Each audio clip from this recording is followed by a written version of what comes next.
This speaker at first. Almighty God, by whom alone kings reign and princes decree justice, and from whom alone cometh all counsel, wisdom, and understanding, we, thine unworthy servants, here gathered together in thy name, do most humbly beseech thee to send down thy heavenly wisdom from above, to direct and guide us in all our consultations, and grant that, we having thy fear always before our eyes, and laying aside all private interests, prejudice, and partial affections, the result of all our counsel may be to the glory of thy blessed name, the maintenance of true religion and justice, the safety, honor, and happiness of the Queen, the public weal, peace and tranquility of the island, and the uniting and knitting together of the hearts of all persons and estates within the same, in true Christian love and charity, one towards another, through Jesus Christ, our Lord. Amen.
Honourable House now resume its sitting. Call of the roll.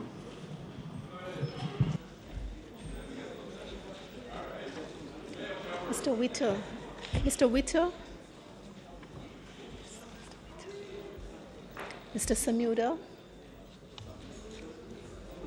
Mr. Holness, Dr. Clark, Mr. Shaw, Dr. Chang, Mr. Montague, Ms. Grange, Mr. Henry,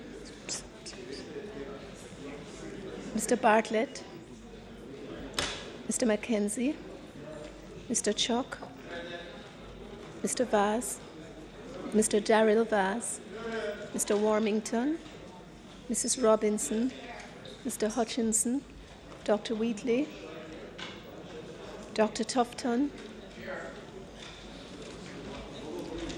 Mrs. Williams, Mrs. Malahoo Fort, Mr. Spencer, Mr. Green, Mr. Terrelong, Mr. Main, Mr. Arscott, Mr. Azan, Dr. Bloomfield, Mr. Brown, Dr. Brownberg, Mr. Buchanan, Mr. Bunting, Dr. Campbell, Mr. Leslie Campbell, Mr. Clark, Mrs. Cuthbert Flynn, Ms. Daly, Mr. Daly, Mrs. Dalrymple Philibert, Dr. Dunn, Mr. Fagan, Mr. Fagan, Dr. Ferguson. Members, please respond to your name. Mr. Goulding, Dr. Guy, Miss Hannah, Mr. Hales, Mrs. Holness, Mr. Hilton, Mr. Jackson, Mr. Kellier, Dr. McNeil, Ms. Nito, Mr. Paulwell, Mr. Michael Phillips, Dr. Phillips, Mr. Pickersgill, Mr. Pickersgill,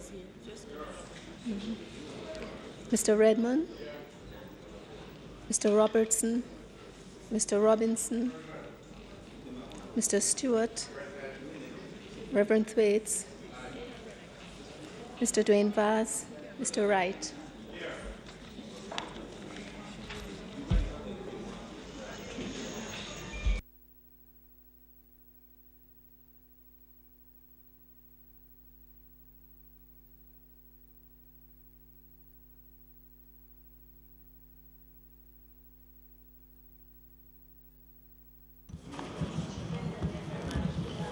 Statements by ministers.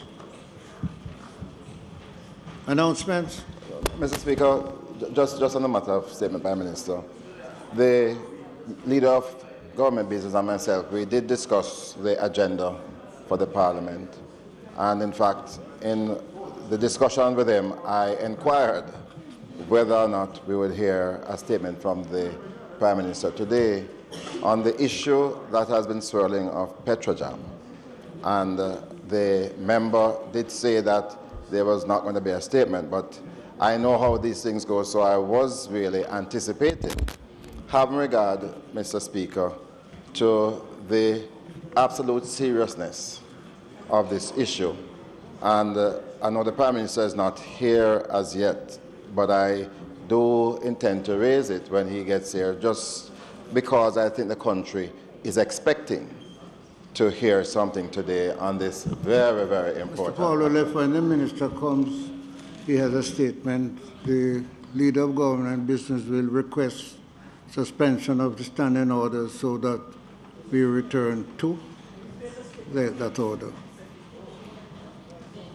Announcements. Laid on the table of the House today are the following. Annual report and audited financial statements of the Jamaica Information Service, JIS, for the year 2016-2017. Annual report of the Child Development Agency for the year 2013-2014. Annual report and audited financial statements of the Ports Management and Security Limited for year 2016-2017. Planning Institute of Jamaica, PIOJ, publication on the Economic and Social Survey, Jamaica 2017. The Conch Export Levy Rate of Levy Order 2018 and the Conch Export Levy Rate of Levy Order 28 Resolution under the Conch Export Levy Act. The Emergency Number 2 Continuance Number 2 Resolution 28. The Emergency Powers Continuance Number 3 Resolution 2018 under the Emergency Powers Act. Mr. Speaker, Mr. Thwaites. have been able to hear very well the list of announcements. Order, please. I cannot Could hear the one have member. a copy of the list, please?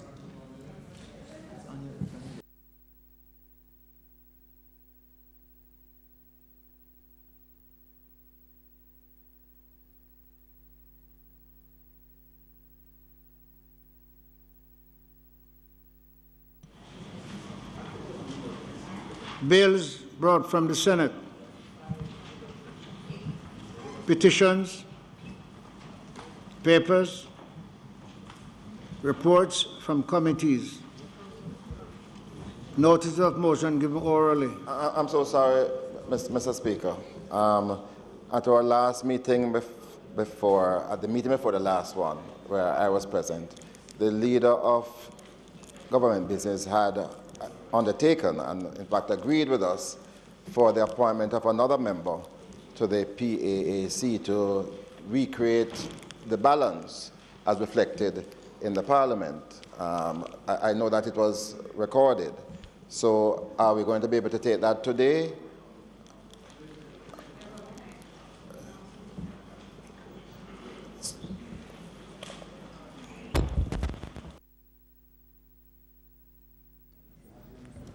Mr. Speaker, I can do that in the meantime.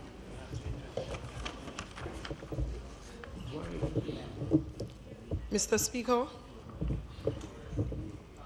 on behalf of the Minister of Industry, Commerce, Agriculture and Fisheries, I beg to give notice that at the next meeting of the House, he will move the following motion.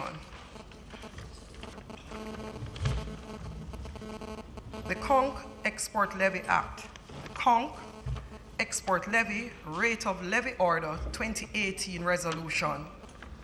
Whereas by virtue of Section 3(1)(c)(2) of the Conch Export Levy Act, hereinafter referred to as the Act, the Minister may, from time to time, by order, prescribe the Conch levy to be paid under the Act.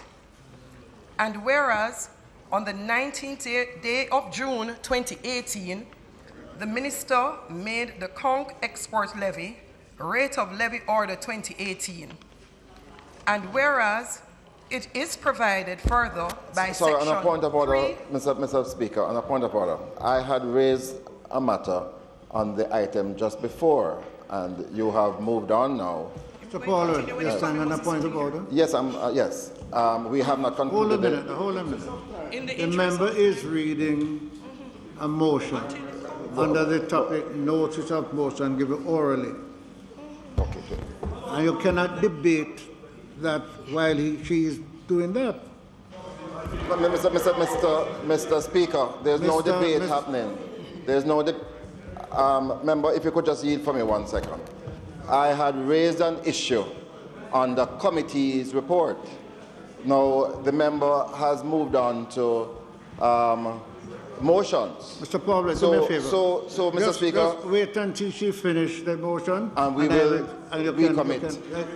I'll hear you. Yes, that's how I want to know. Wait until she finishes the motion. I'll hear you. Go on, Mrs. Sonis.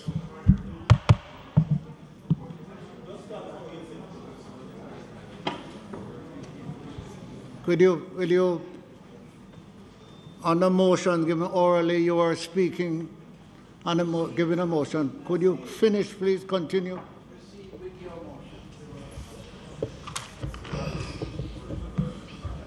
And whereas it is provided further by Section 3 of the Act that an order made under the section shall be subject to affirmative resolution of the House of Representatives.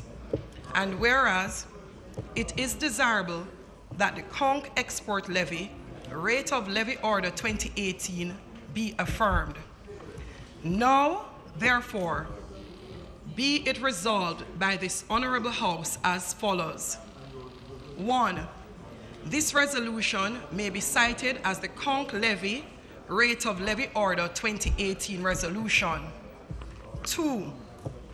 The Conch Export Levy Rate of Levy Order 2018, which was laid on the table of the House on the 26th day of June 2018, is affirmed. Thank you, Mr. Speaker.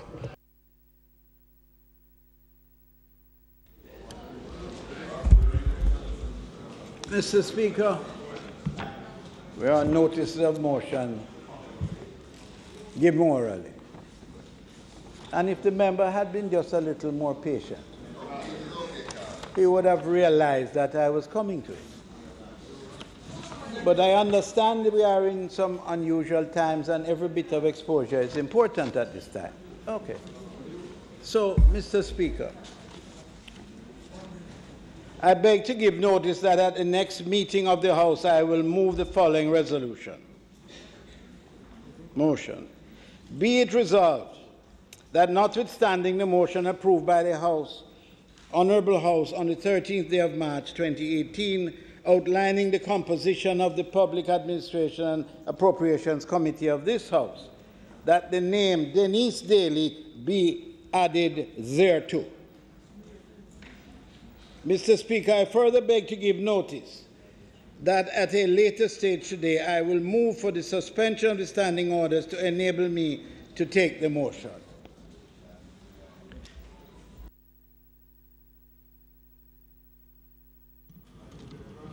Questions and answers to questions.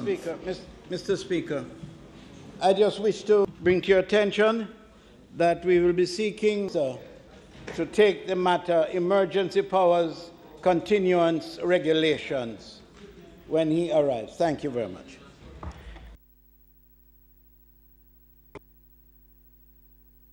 Motions that may be made at the coming notice.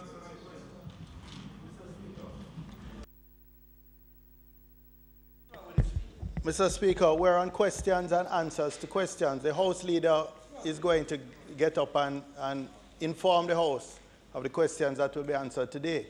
He was about to get up and speak to that. You can't tell him when I do.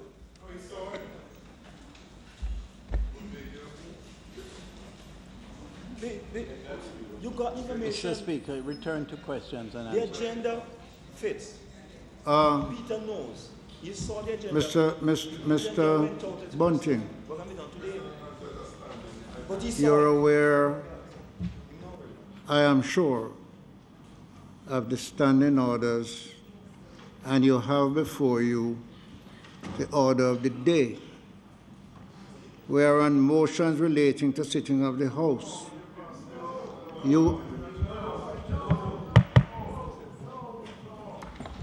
If you wish to go back to questions,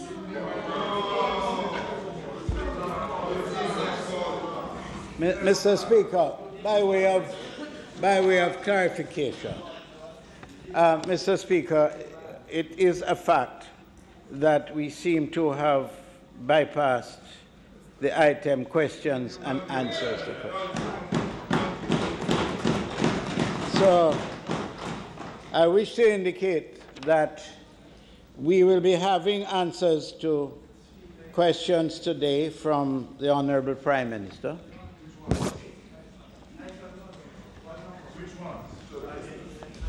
And we will also be having answers to the questions asked of the Minister of Education, who is not in this House.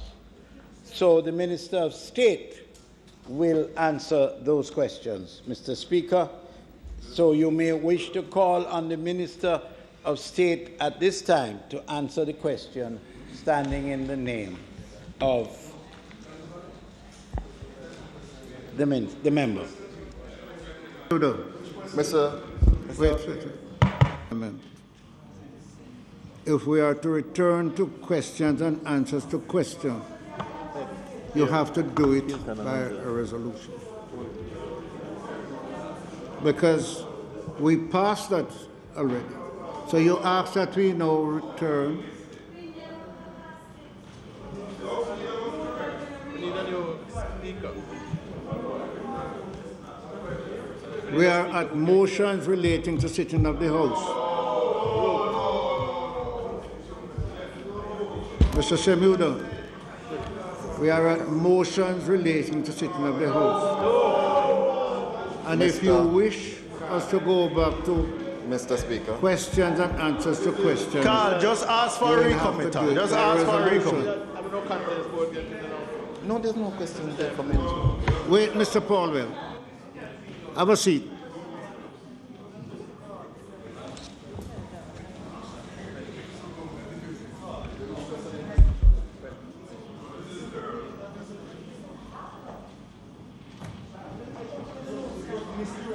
Mr. Speaker, it has been brought to my attention that it was misdirected to the House Leader, but I am advising the Honourable House that the most appropriate member in the House to answer the question is the Minister of State in Education. Question 9.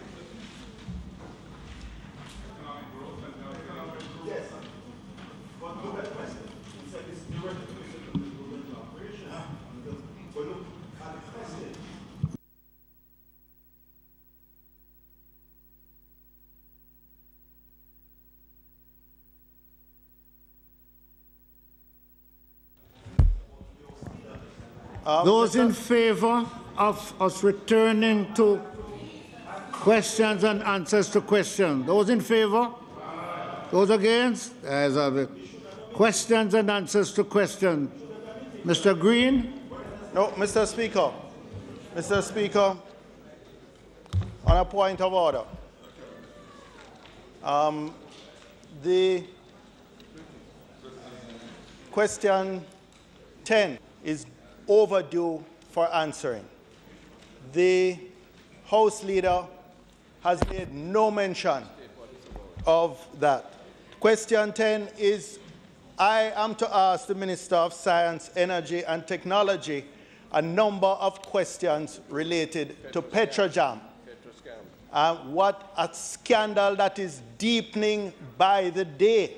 Mr. Bunting. It is Mr. overdue Bunting. for answering, Mr. Speaker.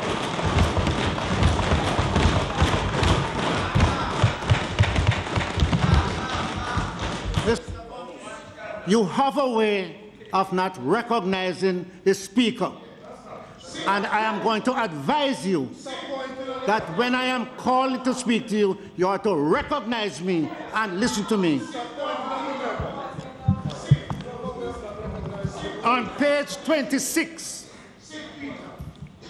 item 41, the responsibility of order in the House and committees.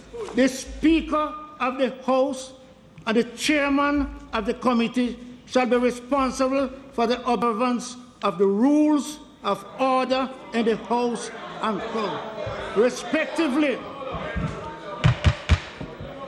respectively, their decision of any decision and decision upon any point of order shall not be open to appeal and shall not be reviewed by the House except by substantive motion. Mr. Bunting, I'm going to hear you at an appropriate time. No, I have called on Mr. Green. No. Mr. Speaker. I have called on Mr. Green to put a motion on the floor. No. Mr. Bunting, have a seat. Mr. Speaker, with respect, answers to questions come after questions. And I'm asking on the point, Mr. Bunting, the order the Speaker paper, is we're on standing. questions. The Speaker is on his feet. Item 42 says the Speaker must be heard in silence. When the Speaker rises, you are to have a seat. I am not objecting to hearing you, Mr. Bunting, but I am going to go to the procedure of the House. And I'm saying that Mr. Green must now speak on the motion. After Mr. Speak, my pressure is very okay. After Mr. Green speaks, you may bring to the attention of the House. Whatever plan you have, Mr. Bunting. Whatever plan you have. The Speaker is still standing. The Speaker is still standing. Mr. Robinson, don't let me name you. I am on my feet.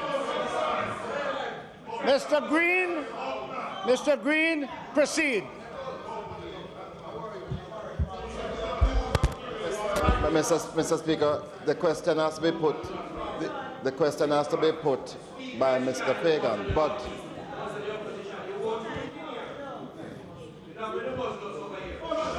yes, Mr. Green can't respond without the question being put. Mr. Fagan.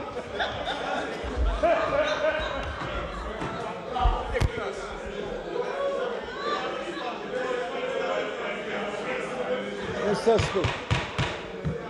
Members. Mr. Speaker, the member rose to inquire as to whether or not the minister would be in a position to answer the question standing in his name. Mr. Speaker, I find that to be quite a normal request. So,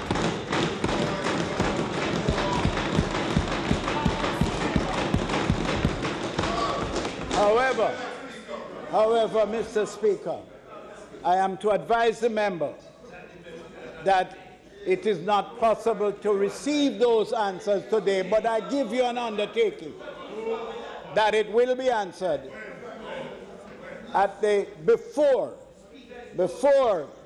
this sitting of Parliament, prior to the completion of the sectoral debate, which is scheduled to close on July the 3rd, it will be answered. You know, I am not entertaining a debate at this time.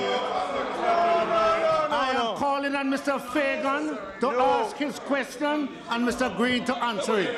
When that is finished, I will entertain another point. Mr. Golden, please have a seat. Please have a seat. Please have a seat. Mr. Fagan, please ask your question. Mr. Green, answer, and after that, I will entertain. Mr. Speaker, I'm simply rising on a similar issue, which is that there are a set of questions numbered 8, which I had asked of the Prime Minister in his capacity as Minister of Economic Growth and Job Creation. They were due on the 12th of June. Mr. Golden, they were due on the 12th. Mr. Golden, you're a senior parliamentarian. I am on the item of Mr. Fagan answering question, and after Mr. Green is finished, that will be another item to Thank you, discuss. Mr. Speaker. Members, I am going to follow the order. And whatever plans there is, you may carry on your plan, but I am not going to disregard this. Mr. Speaker, Mr. Speaker, please, Mr. Speaker, going to follow the you order. have been hinting about a plan.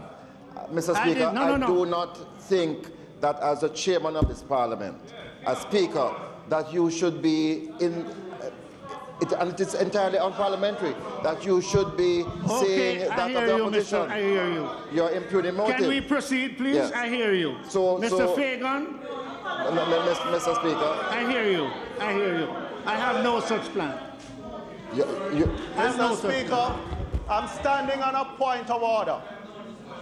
And the standing orders say that you are obliged to listen to the point of order.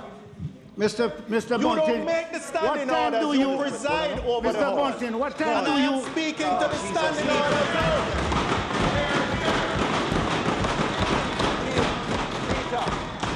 What time do you stand on a point of order? It is not your discretion. This is provided for in the standing order 17.1.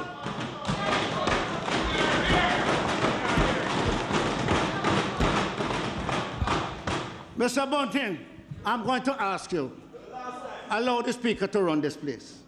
No, you don't run this place. No. I'm running We it by have the a standing order. I am running it by the standing order. You don't run this place. The standing orders run this place. Mr. Bunting. Have a seat, Mr. Bunting. The Speaker is standing. On page 26. On page... Order, please. Order, please.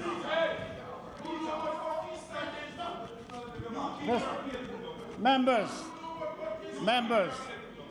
the House is ready. The House runs under the standing orders. At this time, we are in questions and answers to questions. And Mr. Fagan is being recognized to ask Mr. Green the question. When Mr. Green is finished, we go on to other items, including what you are discussing. Mr. Fagan, will you stand and ask Mr. Green your questions? Yes. Go ahead.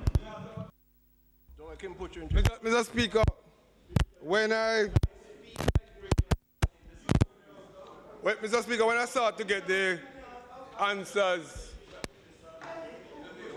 I was told and advised that the Minister of State could not respond to the questions in the House. And as such, I should direct it to the leader of government business. And I'd like for you to rule on this particular matter, Mr. Speaker, because I am not sure where is the correct. So can I be advised, Mr. Speaker? I wouldn't want to get the answers and it is not properly recorded. Mr. Speaker, Mr. Speaker, I don't understand what is happening. The member asks questions and address them to the House Leader. Not House Leader, Minister without portfolio. Not even House Leader, Minister without portfolio. I am not in the Ministry of Education. So naturally, in order to facilitate the honourable member, I forwarded it to the appropriate authorities, which is the Minister of Education, who sits in another place. And he has asked that his Minister of State, who sits in this honourable House, answer the questions on his behalf. No, that is a simple matter of fact. It does not in any way compromise the content of the answer, nor does it alter the questions as asked. So I would ask that you implore on the member to simply rise in the hope that he can achieve what he set out to achieve, and that is answers to questions posed to me. Mr.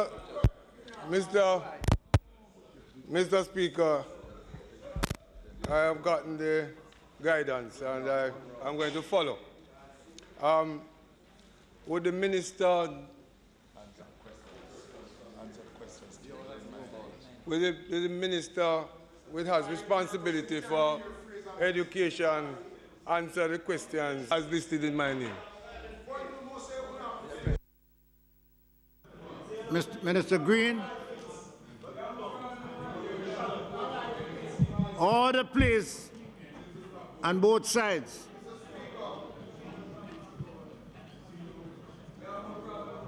Question one, Mr. Speaker. Should any student who is unable or fails to pay a contribution to his or her school be excluded from any school activity? Response. The ministry since 2016 has implemented... Mr. Speaker, the member is supposed to supply us with copies of the answers. Just answer the first. Just boss. Why are you hiding the question? Why are you just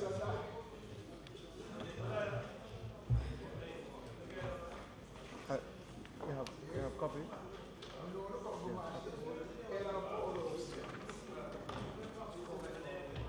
You have a statement here?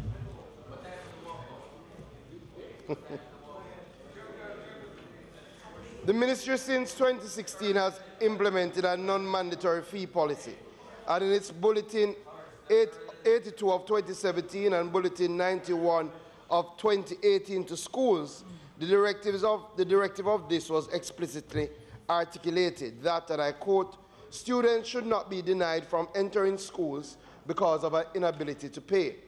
The policy is that contribution cannot be mandatory and must not be a requirement for registration, school access, attendance, or criteria for graduation, examination slips, application to sixth form, or access to any public service at a public education institution. Question two, if the answer to number one is in the affirmative, which contribution is mandatory? Response, there are no mandatory contributions. However, the Ministry of Education, Youth and Information, together with the National Parenting Teachers Association of Jamaica, continues to engage and encourage all parents, once they are able to make a contribution approved by the boards, PTAs, and the ministry. Question three, if the answer to number one is the negative, is the minister aware that the Cumberland High School students were excluded from sports and extracurricular activities if fees are not paid? Response, the ministry has followed up with the administration at Cumberland High School, and information provided states that no student has ever been excluded from participation in extracurricular activities due to non-payment of parent contribution fees. Cumberland High maintains a robust extracurricular program, which is guided by the Extracurricular Policy 2018. As a part of rebranding Cumberland High School, the implementation of extracurricular activities has formed an integral part of the school's academic programs of wholesome student development. All students are encouraged to take advantage of the opportunity provided to participate in one or more extracurricular activities made available by the school. There are 21 active clubs, including Red Cross, Media, Performing Arts, Boys Club, Girls Club, 4-H, Visual Arts, Mathematics, ISCF, Science and Environment, Cadets, JPS Energy, Spanish, Welding, and Grooming 101. The various clubs have organized programs and activities, and student members meet on different days of the week. Students are also given leadership role in these clubs and societies. The records from the school indicate that approximately 65% of the students who are members of these clubs and societies have not paid contributions. However, the leadership of the school insists that participation of students in clubs and societies is mandatory, despite their status. Membership in the clubs and societies at Cumberland High School is as follows: Red Cross 40 students, Media Club 10 students, Boys Club 20 students, 4-H 80 students, Visual Arts 51, Mathematics Club 54, ISCF 16, Science and Environment Club 39, Girls Club 15, Performing Arts 43, Cadets 46, JPS Energy Club 50, Spanish 9, Debate 10, Computer Club 52, Tourism 28, Welding Club 15, Domino 53, Girls Guide 10, Grooming 101, 20 students. It must be noted that many students who are unable to pay participate in competitions in many sports, such as the Issa Manning Cup and Netball Championships, which provide avenues for exposure of their talents and overall personal development. The school indicated that there is no discrimination against students whose parents have not paid contributions. In fact, students have been benefiting immensely from the exposure offered by the extracurricular activities. For instance, the 4-H Club received 2 first-place awards at the parish level in window treatment and poster competition. The club was placed 3rd in the circumposing competition and the overall display competition. It is also noteworthy that Cumberland High School's enhancement programs were rated as good by the most recent report of the National Education Inspectorate submitted in January 2018. The ministry, therefore, has no evidence to substantiate this claim. Mr. Speaker, nice spin. I really didn't. Mr. Speaker, I really didn't ask for a statement. I really wanted an answer to the question. And the question was whether or not the students were disenfranchised or were not able to participate in any of the extracurricular activity. You have named all of those activities which are not unique to Cumberland High Schools. In fact, most of these programs are in other high schools. And obviously, Mr. Speaker, you have gotten an answer to which you want to, you're anticipating that, yes, no student is left behind and all the students are paid. But I have enough evidence. I have enough evidence, Mr. Speaker. I have enough evidence, Mr. Speaker, to suggest and to show you that these students have not gotten an opportunity to participate in extracurricular activity because they would not have paid their fees.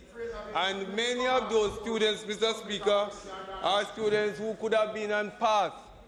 But because of the community, Mr. Speaker, because of the community, Mr. Speaker, many of the persons in the Portmore area, and in particular those areas, are unable to benefit from the PATH program because when the officers come to check on their premises, they see things like television and they see things like refrigerator and so on. And so they are not able to and so they are not able to get an opportunity to be on the PATH program. Mr. Speaker, I'm carrying on. And so, Mr. Speaker, many of those students who are unable to pay the fees to the school are not given an opportunity to participate in extracurricular activities. And it is not true. It is not true, Mr. Speaker, to say that these students are able to. Mr. Fagan. As a member, could you inquire of the member if he's through with his speech that he just gave? What is the question? Would you like to reiterate the questions that you have just asked? And next question, Mr. Speaker. No, what's the one you just asked?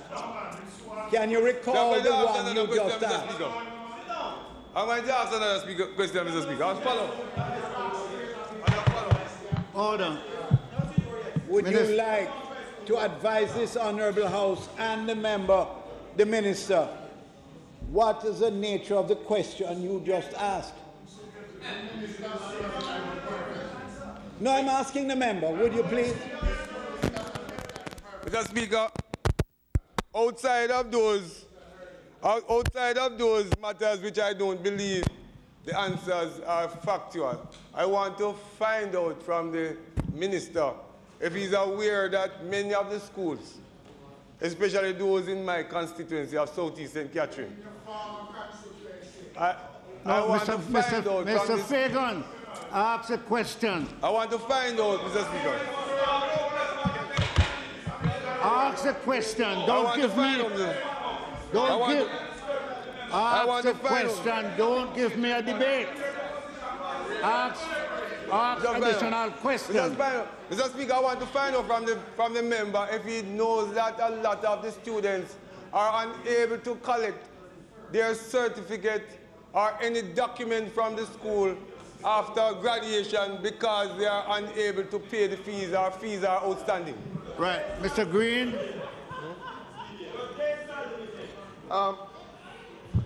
Thank you, Mr. Speaker. Firstly, I would say to the member in relation to the first point that he raised regarding having evidence. You know, I don't think we are adversaries on the point of if students are unable to pay, they should still be allowed to access education. So what I would suggest to the member, and I would also go a bit further than suggesting, one, if you have the information, in order for us to help each other, it would make sense that, one, you raise the issue regarding a specific student with the principal, firstly, where there is inaction, you raise it with the board chairman, and if there is still inaction, especially because we agree that students should be in school, you raise it with us at the ministry. You write us in specific terms indicating that this student is not being allowed to participate so that we can help each other in following up and ensuring that the policy directs. No, but it's important, and what I don't want for all of us, we want our children in school. So where you have, so, and we are not, if you realize what we have said, member, we have done our investigation and we have no evidence. Now, if you come with the evidence that we can then say to the board that we have evidence that the student is not being allowed, then we can act. To your second point, well, the answer goes to the second point, member. The policy of the ministry is clear. No student should graduate and because they are unable to pay the contributions, not be given the certificate. If, member, you come across, and I say this to all the members, if you come across situations that the students are not being allowed, please raise it with the ministry specifically, because that is how we can ensure that we intervene at the level of the board, intervene at the level of the region, to ensure that the policy is being adhered to, member.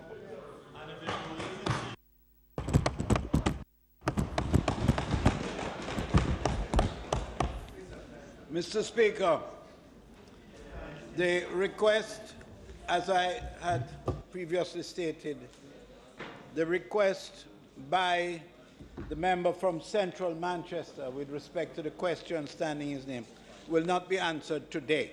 And I have given an undertaking that it will be answered by the end of the sectoral debates, which is due to be completed on the 3rd of July. But they will not be answered today. Mr. Speaker, am I allowed to Mr. Bunting, respond? when a member is speaking, you are to either stand on a point of order or have your seat until the member finishes speaking. I thought he was finished, No, Mr. sir. Speaker. Will you have a seat and let Mr. Semuda finish? Or stand on a point of order, state a point of order, and if it's a point of order, then you proceed. Have a seat, Mr. Bunting. Secondly, Mr. Speaker. Mr. Bunting, have a seat. The member from Southern St. Andrew has a question at item question 8. And I am to assure him that it will be answered by the Prime Minister today. In addition, there is a question standing in the name of the member from Southeast St. Andrew at number 7, and every effort is being made to answer that question today as well, barring a little housekeeping cleaning up. But they will be answered today, even if we have to recommit the item and ask for an extension of question time. So they will be answered. Those two will be answered today. The member from Central Manchester will not have his question answered today. Member. Mr. Speaker, do I have your permission to speak now, sir? You are addressing the Speaker until you say what you're saying. I wouldn't know, but you have stand and the Speaker has recognized you. You may proceed. Anyway, Mr. Speaker, I am standing on a point of order, 17A, where it says a minister seeking to defer answering a question. And if now the members, and in particular the member who asked the question, is allowed to speak on the issue.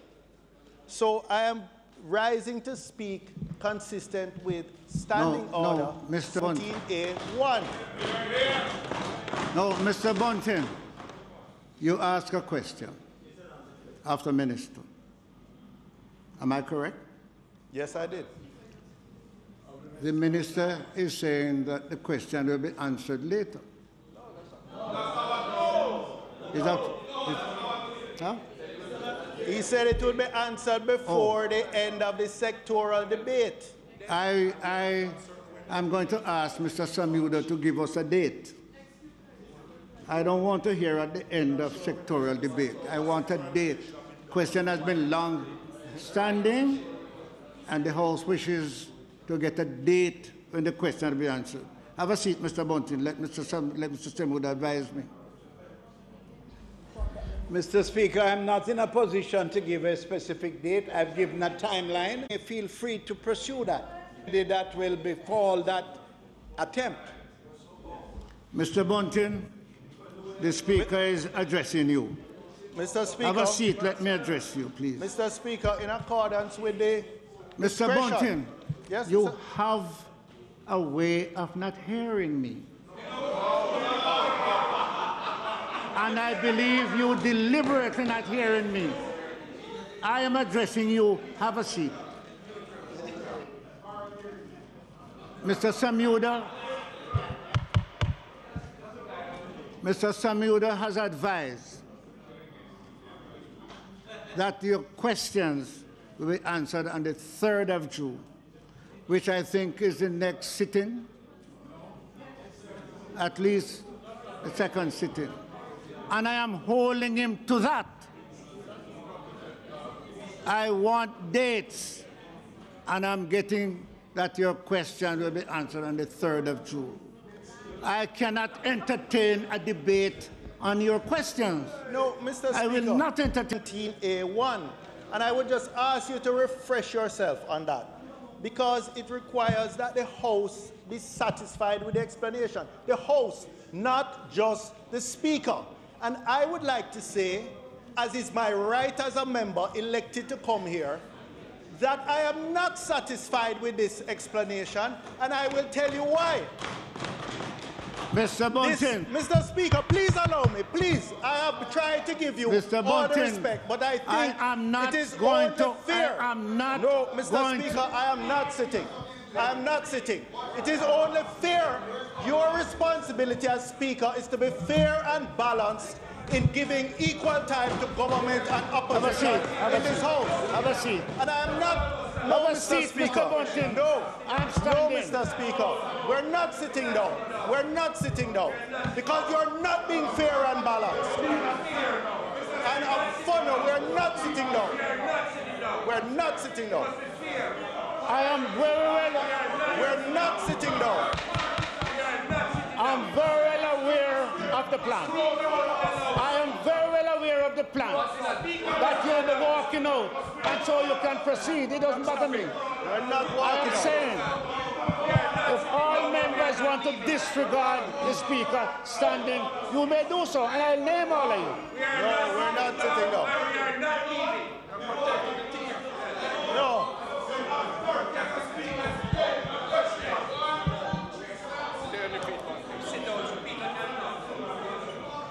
Mr. Speaker, Mr. Bunting, have a seat. No, I'm not sitting down, Mr. Speaker, because you have been muzzling me.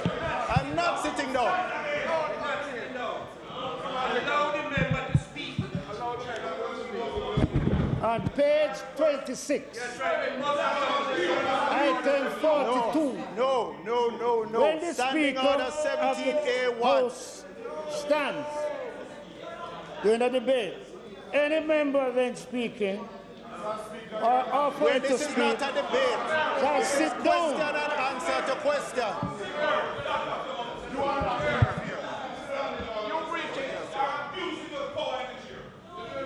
Mr. Speaker.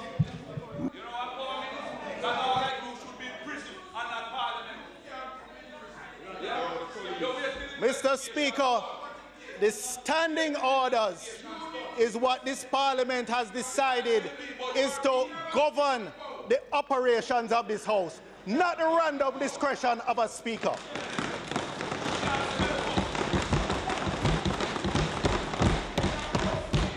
And the standing orders says that if the House is satisfied with the explanation, and you cannot determine if the House is satisfied with the explanation unless you allow members to speak, and they say whether they are or they are not. Correct. And I am saying that I am not satisfied with the explanation, and I'm going to explain why.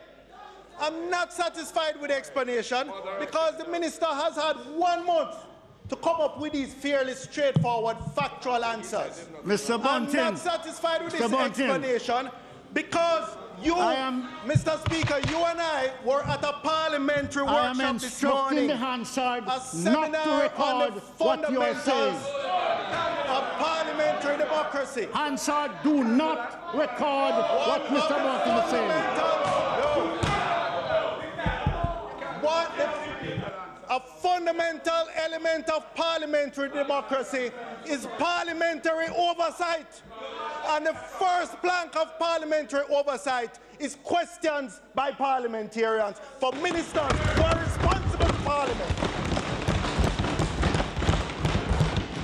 And if we continue to allow the contempt and disrespect of this House by ministers just deciding whether or not they want to answer, then we will continue to devalue this Parliament in the eyes of the public.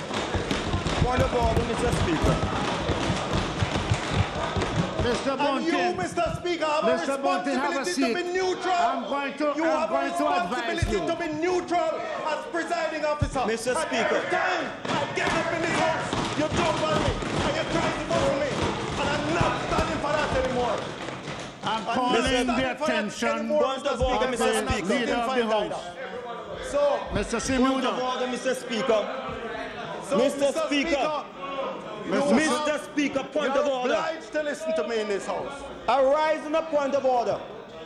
No, I am already on a point of order. Arise on a point of order. Until I'm allowed to finish my point of order. Arise on a point of order. You're not a point of order. And I'm not sitting down. Mr. Speaker. I am on a point of order, Mr. Speaker, and I am not sitting. I draw your that attention. must wait until I complete my point of order. Mr. Speaker. I am not sitting Mr. down. Speaker, you need to listen to me. Mr. Speaker. Standing order 42, 43, Mr. Speaker. Mr. Speaker, standing orders on 42 and 43. Mr. Bunting, you are on your feet, and Mr. Warmington has tried on a point of order. Have a seat. Have a seat, Mr. Bunting.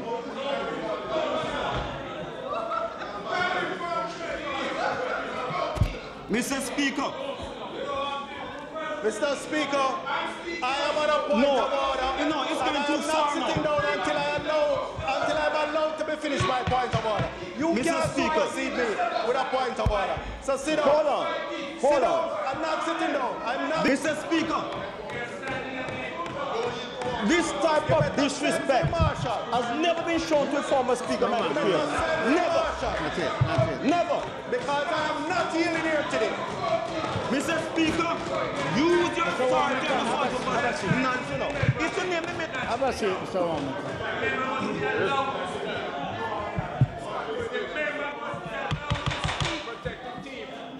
I want to advise members of the House that not only do we have visitors, we have the world watching us. We have the world watching us. And our order, please. Have a seat, Mr. Samuda, please. Our behavior here today is worse than it was the other day. Mr. Bunting, you have not listened to the Speaker. Let the member speak. Let the member speak. Let the member speak. Let the member speak. Let the member speak. Let the member speak. Let the member speak. Show me where in the standing order you're speaking from. Let the member speak. Show me where in the standing order you're speaking from. Let the member speak. Show me. I am ashamed of you all. I'm ashamed of your behavior. Shame on you. And the country is ashamed of your behavior. And I want to disassociate myself from your behavior. And if that is the way you act as parliamentarian, you should be ashamed of your problem. And I'm asking parliamentarians to have a seat. Let me speak. Have a seat. No, not. I am standing, and according to the standing order, you have to have a seat. Leader of the opposition. I am calling on the leader of the opposition and the leader of the House. He was on his feet. You're not fair. Speaker. You cannot address me. You cannot address me when everybody is standing. Mr. Speaker. I'm going to do that. Mr. Speaker. Huh? Yeah, man. Hold on. Mr. Speaker, since you're... Well, let me ask the member so I can speak to you. Mr. Speaker.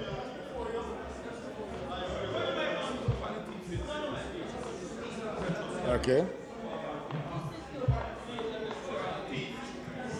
Members,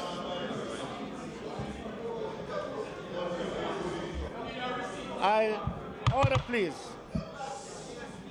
I accepted to be Speaker of this House because members agreed to cooperate in the interest of the country. We are abiding by the standing orders. Order, please.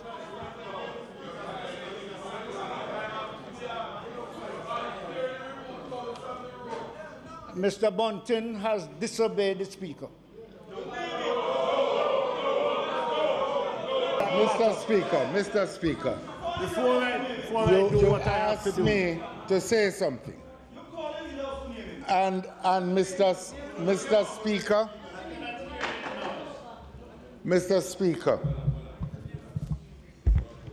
the fact of the matter is that if the presiding officer of the House seeks the respect which he ought to get, then he must also show respect to the members of the House.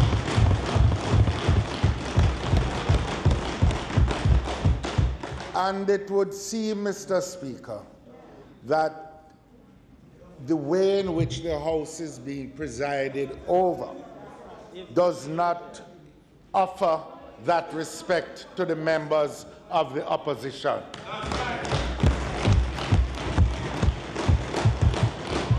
Repeatedly today, you have made reference to some plan, imputing motive to the members of the House, which is specifically... Mr. Speaker, may I ask on what item is the member speaking?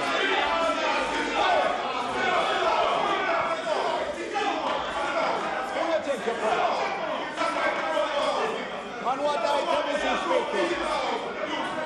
Leader of opposition does not entitle you to get up and speak as you have a mind. Speak. So would you please, maybe your powers of recall have waned. Maybe because your powers of recall have waned. But let me say this. Mr. Phillips.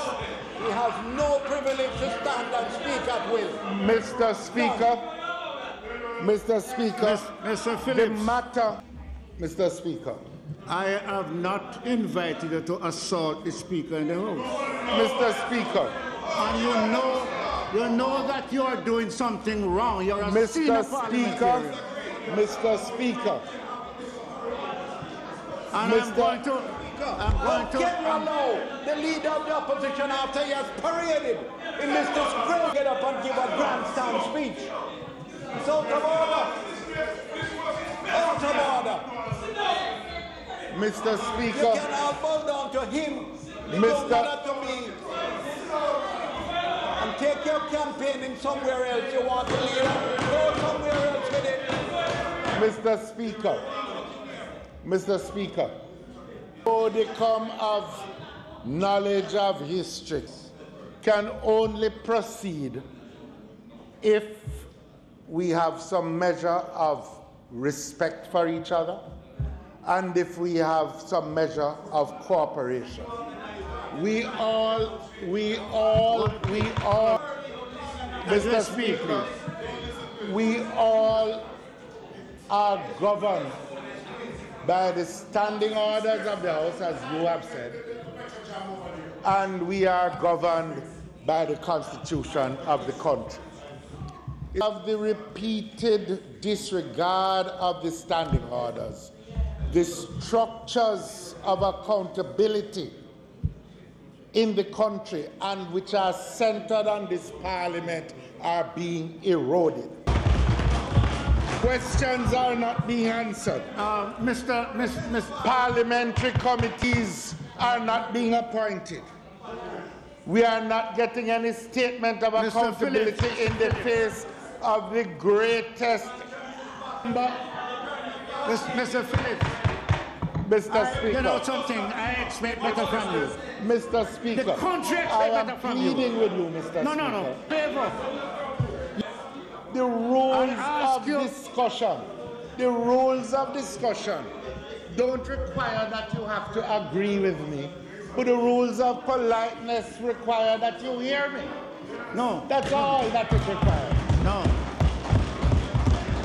The point is, Mr. Speaker, let me explain, we on this side are not going to be hectored, bullied, treated as if we have no right to be here.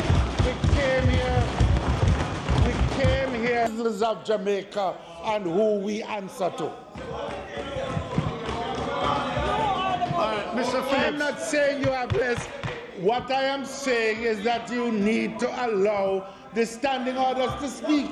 For you to simply to say to the member that he must take your answer, that he will not get an answer, irrespective of whatever he's doing. It's not only wrong, it is in breach of decency and it is in breach of the standing orders of the House. It's not the first time. And now we have reports. You can't make me sit down. You can't make me sit down. Have a seat, Mr. Have a seat. Your behavior in this House today is unacceptable. Your behavior in this House is unacceptable. I promise you that if you continue, we'll have to name you in this House today. Mr. Samuda. Mr. Speaker. Proceed. Mr. Speaker. Mr. Speaker. Yeah? What did you ask of me? What did you What ask? item are you on? You asked me to name a member. No, I don't need to name a member. I can't hear you. Put the mic. There's something.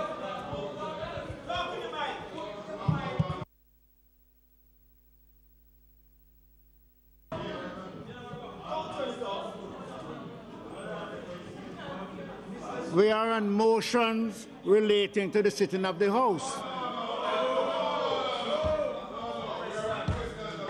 Mr. Speaker, interrupted.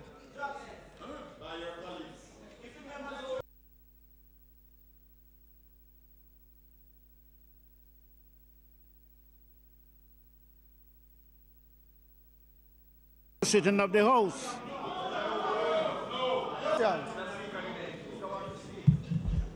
Motions for leave to introduce bills.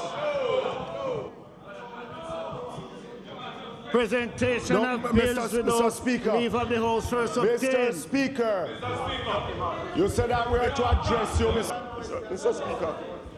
Mr. Speaker. Hold on a minute. Mr. Speaker. Mr. Speaker,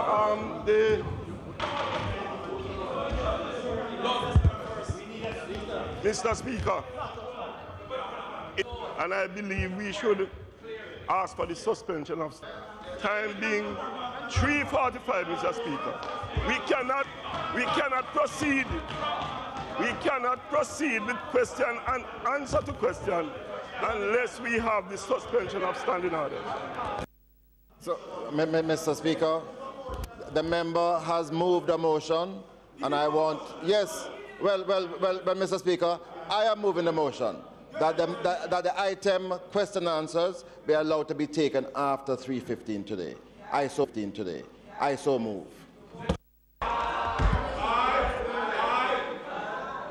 Mr. Speaker. Mr. Paulwell, you're well aware of that. Mr. Speaker. Proceed, Mr. Samuel. Mr. Speaker. I gave notice earlier that we will be today answering question number 7 and question number 8. We were not in a position to ask questions beyond 3:20.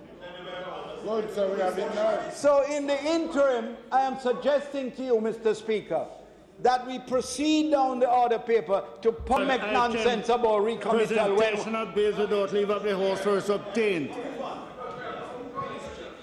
Public business. Mr. Samuel, public business.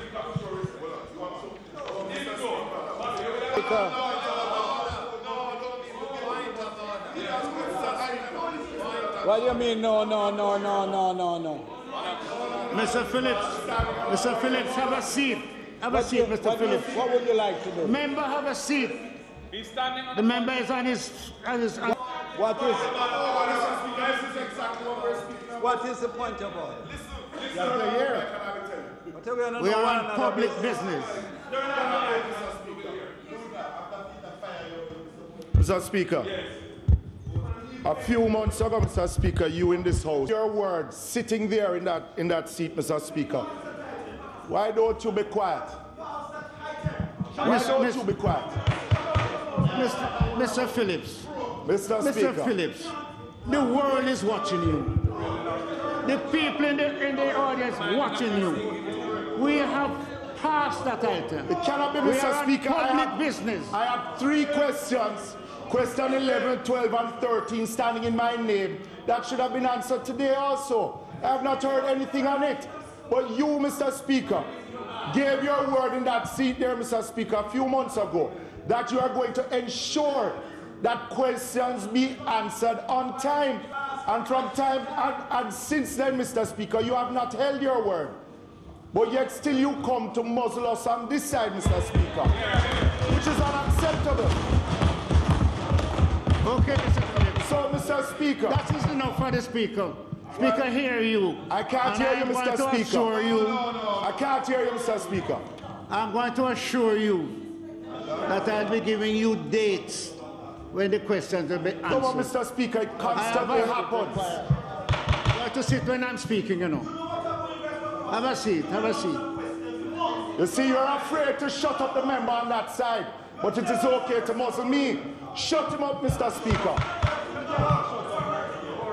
Mr. Warminton, please. I'm on my speed speaking. Shut up, member. Mr. Phillips, have a seat, please. But I'm not completed, Mr. Speaker.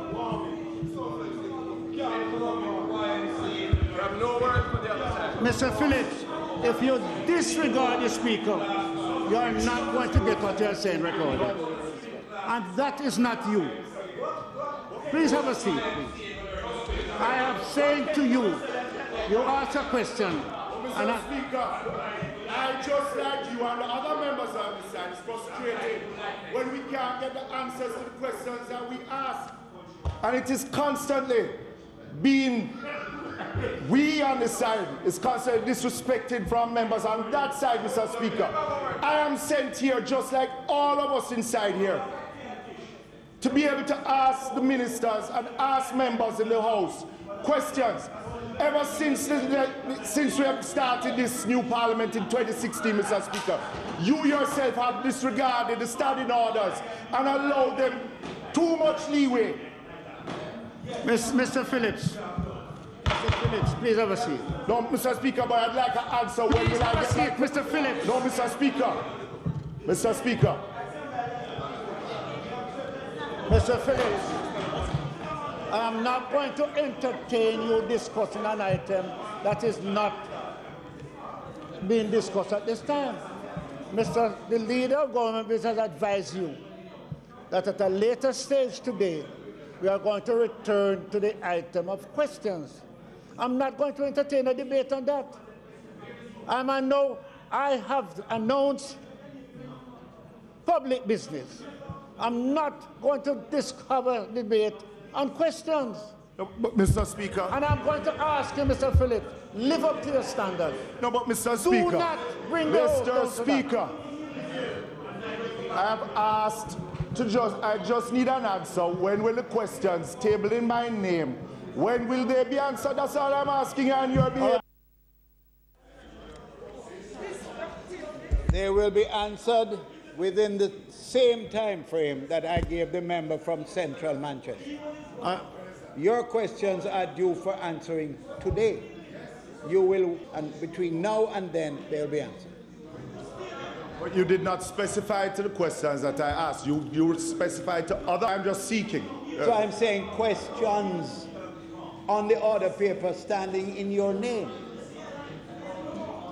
But it would be good for you, though. It would be good for you as leader of government business to ensure and help the speaker. They will be answered within the time frame I enunciated earlier. Now don't calm down. So, Mr. Speaker, I am now inviting you to invite the member from Northeast St. Anne, the Minister of Local Government and Social and Labor and Social Security, to make her present. Thank you, Mr. Speaker. Mr. Speaker, allow me to give thanks to God Almighty for...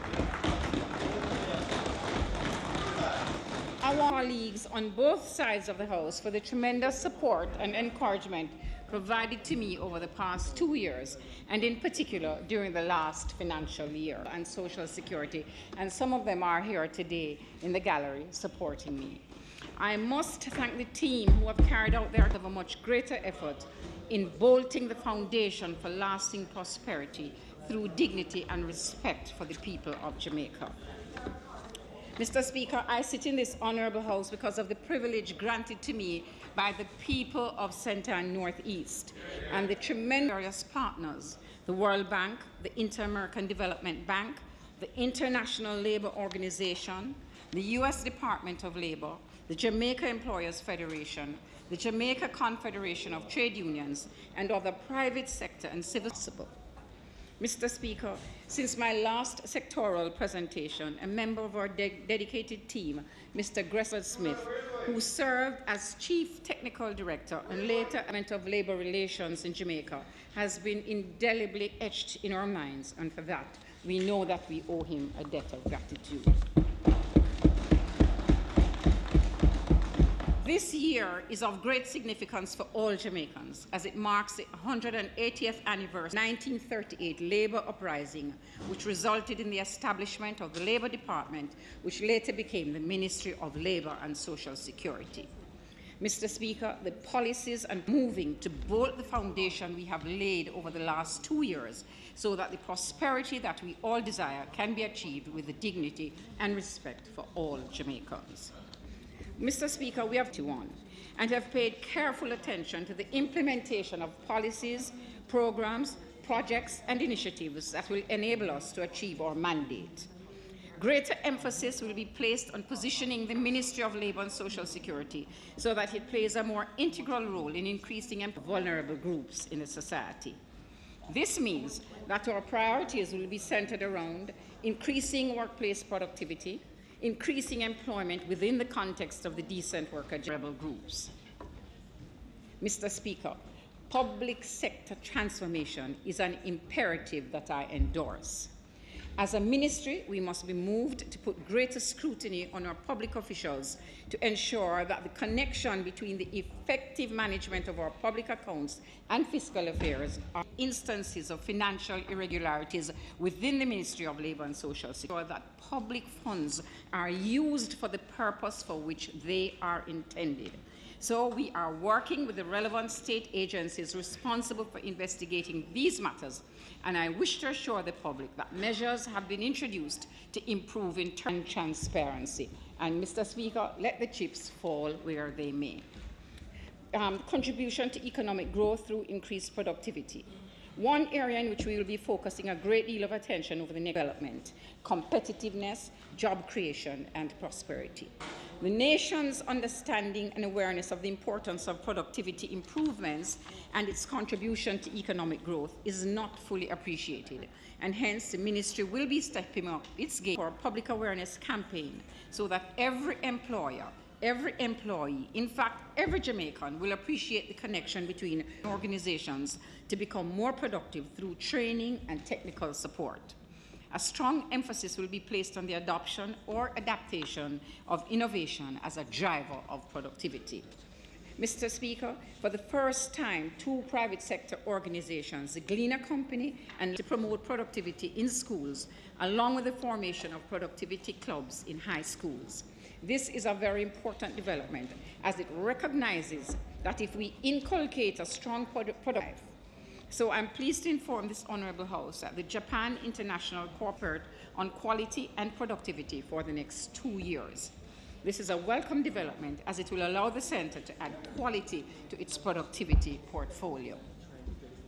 Mr. Speaker, on the 17th of May 2018, the JPC launched the first of 4 productivity fora planned for this fiscal year. The theme, Ramping Up Productivity Through Innovation. I invite members, our ministries, departments and agencies and the business community to participate in future productivity fora that this year marks the 75th anniversary of the U.S. Overseas Employment Program. This relationship represents one of the finest examples of U.S.-Jamaica cooperation. I wish, on behalf of the government and people of Jamaica, to commend our US Overseas Employment Program has over the years been beneficial to both employers and Jamaicans alike. I can safely say that through this program, the social and economic conditions of our Jamaican workers and their remittances, and through the trend to celebrate this anniversary, whilst at the same time exploring opportunities for growing the program. For the 2017-2018 financial year, 15,904 in Canada. Mr. Speaker, of these persons, 9,366 were placed in the Canadian labour market and 6,548 in the program. I must report that the ladies did exceedingly well and will be returning this year. After more than 20 years within the United States and Canada, we are working to secure more jobs and, importantly, the welfare of our workers. We are on Canadian farms.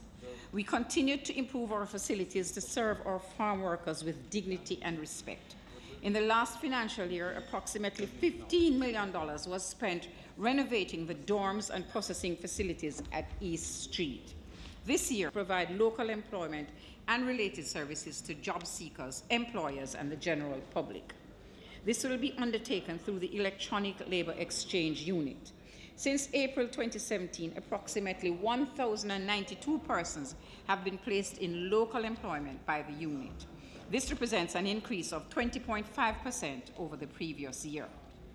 The feedback obtained through the 2017 labour market survey conducted by the ministry indicated that there is a lack of soft skills among the youth entering the labour market. This has encouraged us to conduct employability skill sessions for young persons to prepare them for the world of work. A total of 66 such sessions were conducted during 2017-2018 financial year, and the commitment is to conduct at least 75 sessions before the end of this financial year.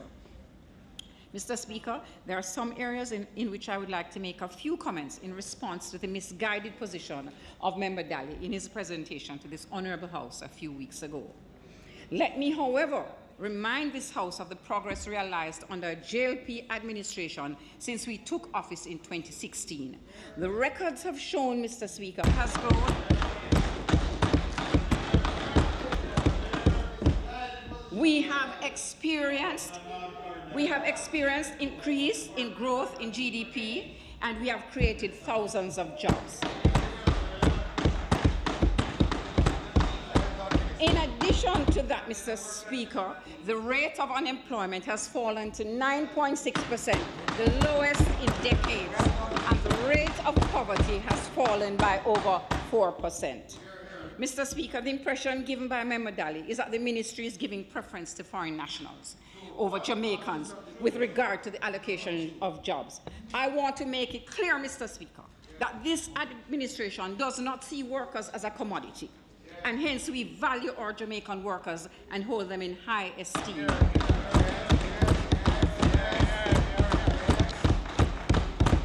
It was the Jamaica Labour Party under His Excellency the late Sir Alexander Bustamante which sought to give relevance to the Jamaican workers and which ultimately led to the labour riots of 1938. This, Mr. Speaker, was to see the beginning of a buoyant labour movement. It did not happen in a vacuum. It came with a price. It is a part of our legacy, and we will do so through the protection of the rights of our Jamaican workers. Mr. Speaker, let us look at the figures against the background of what was said by my colleague, Member Daly. There were no significant increases in work permits granted between 2014 to present. Between 2014 and 2016, there was an average of 4,600 work permits being granted. In 2017, a total of 5,000 issued. Many of these permits were issued for short periods ranging from 3 to 6 months. Mr. Surti are all around. The projection is that there will be 50 when the other side was over here. Road construction is happening on a scale that at a pace never before experienced by Jamaican citizens. Yet, Mr. Speaker, there has been no significant increases in the number of permits granted to these companies. In fact, the highest number of permits granted in the area of construction during the period was in 2015, when 1,127 permits. Mr. Speaker, even with the addition of several hundred new hotel rooms, there has been a roughly 1% increase in the number of permits granted within the tourism sector. The opposition moves of foreign workers into the local industry. The government, you are disingenuous with your innuendos that this government has been facilitating.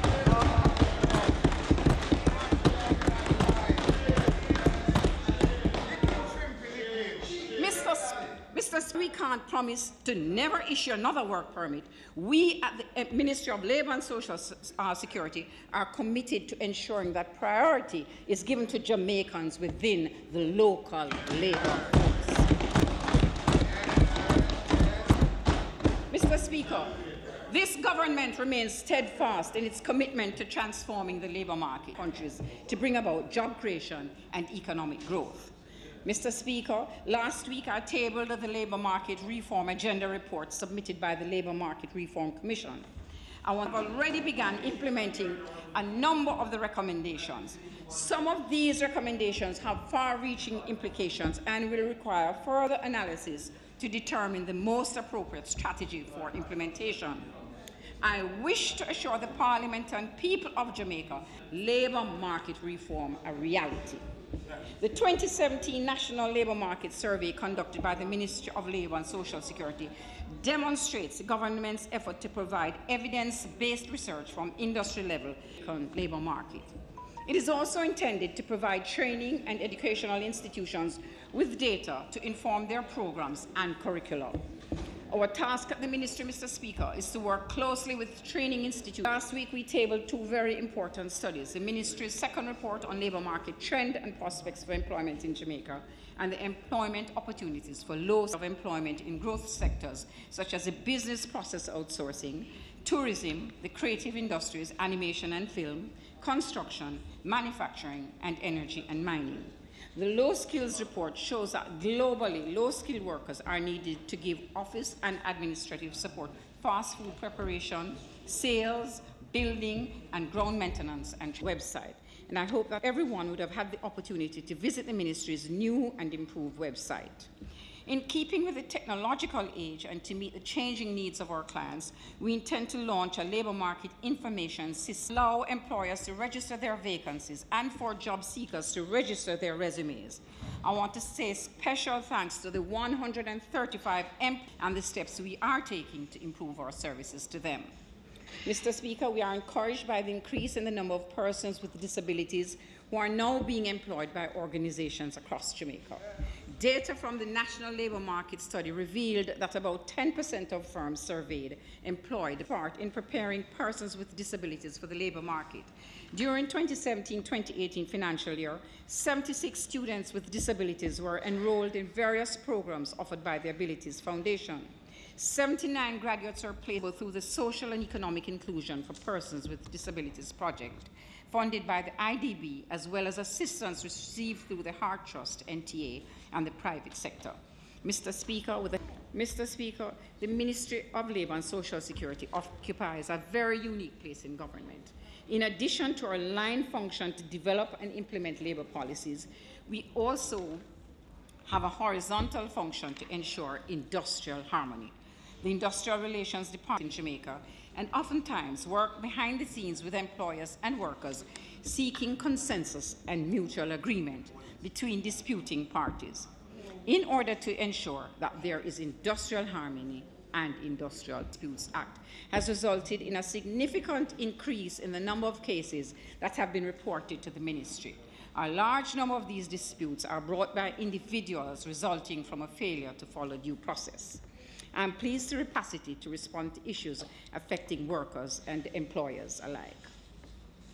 The magnitude of cases being handled by the Montego Bay Regional in Montego Bay, St. James, we have recently up and running by the end of this financial year. I would like to acknowledge that the ID-19 financial year, we will be working to complete amendments to the Minimum Wage Act, national provisions related to the International Labour Organization's Convention number 189 on domestic workers. Mr. Speaker, we are bolting the foundation for lasting prosperity through dignity and respect for domestic workers. On the matter of employment agencies, if you will allow me to just divert a little and to comment on what has been taking place by unscrupulous employment agencies. The reports about poor people being scammed of their last dollar with the hope of getting jobs overseas have not gone unnoticed. We intend to increase our monitoring of employment agencies. Our website is updated regularly so clients can not to pay monies to people purporting to be able to place them in job overseas. And the Ministry of Labour does not charge money to agencies and their clients on the issue of human trafficking. We are also taking steps to amend the Employment Agencies Act to expand the application of stiffer penalty measures. Mr. Speaker, the National Minimum submitted its recommendation to the Ministry. We have reviewed the recommendations. We have taken into account the stability of the Jamaican economy, the rate of inflation, and the economic circumstance of the workers, as well as the ability to grant an increase in the national minimum wage and minimum wages for security guards.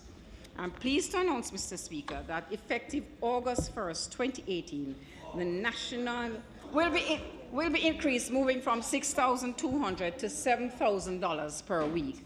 The minimum wage for security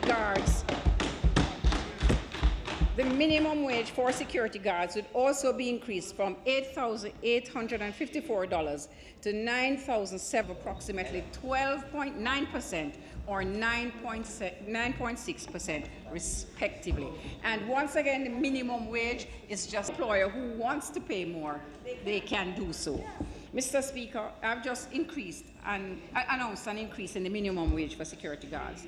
But I must point out that numerous concerns have been raised, and we must therefore take this pretty often, and it has been doing so for the last 30 years. I certainly do not expect the opposition at this stage to use the issue of security guards as a political football or for mere political expediency. I have them here with me.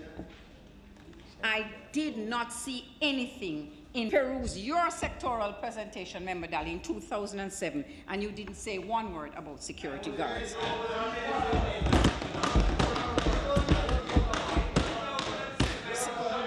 Yes, you were. I find only when this government is in power. Will you allow me, please? Just point out, let me just correct something a little bit. I didn't want to have to interrupt. No, Mr. Yes, State. I did. She said in my sectoral presentation in 2007. In 2007, I was a member of Parliament up to the time of the election. I was a Minister of Health. I left the Ministry of Labour April 1st, 2006. Okay. Had nothing. You didn't say anything about security guards. So you didn't say anything, and I find it strange their experience. In my 2016-2017 sectoral presentation, in my 2016-2017 presentation, I indicated to this Honourable House that I have initiated dialogue with various stakeholders in the security, finding an amicable solution to the ongoing concerns raised.